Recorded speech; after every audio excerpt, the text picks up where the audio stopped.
Okay, now we're going to go ahead and work on some extra sort of things that you might want to do with your type and with text and just some little bit more advanced kinds of things. So we've already learned about character, paragraph styles, character styles.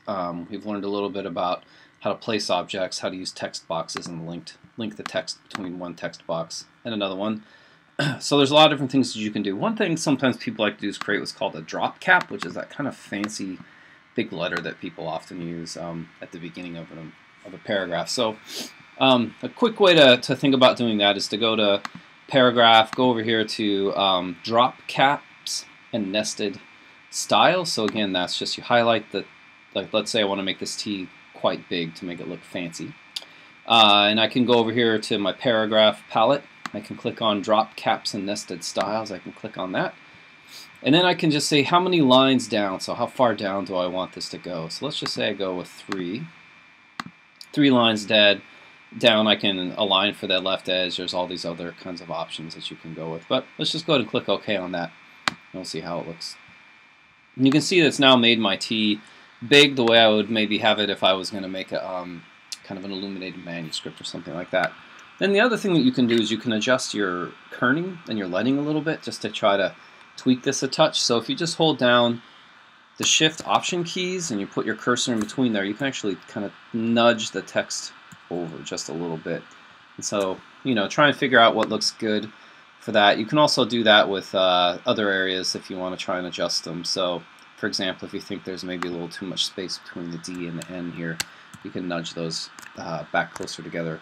Again, that Shift and Option, that'll just kind of allows you to just adjust the letter spacing a little bit. It's kind of one of those things that people who like typography a lot like to do. So there's a drop cap. You can make it 2 lines. You could make it 4 lines, whatever it is that you wanted to do. Okay, the other thing we're going to do today is we're going to work on a text wrap. And so a text wrap would be if I wanted to place this image here. So let's say I've got my image frame and I wanted to kind of place it in the middle of my text and have my text kind of wrap around it. So I'm going to maybe make my text box a little bigger here. What you want to do is you want to go ahead and grab your image and hold down Shift and also select the text box. And once you do that, you'll see up here there are all these options. There's a no text wrap, wrap around the bounding box, wrap around object shape. There's all kinds of things. There's also a text wrap palette that you can go ahead and open up that opens up as its own special thing. And so there's all these options here, right? So let's just go ahead and click on the wrap around the bounding box. And if we do that, you'll see that it basically places your object, your image, in the middle of this thing, and then it just wraps the text around it.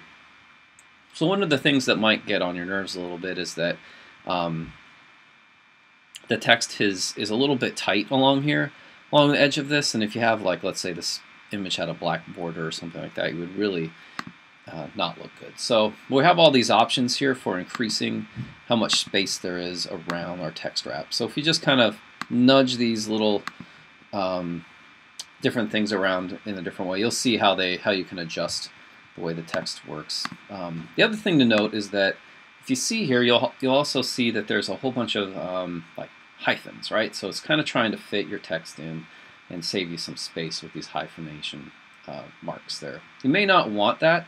If you don't want that, you can go ahead and go into let's see. Let's see. You can go in here into the paragraph button, and you see there's a little note there for hyphenate. So you just click on that and adjust and grab everything. We actually just want the text, so we'll switch to the text tool.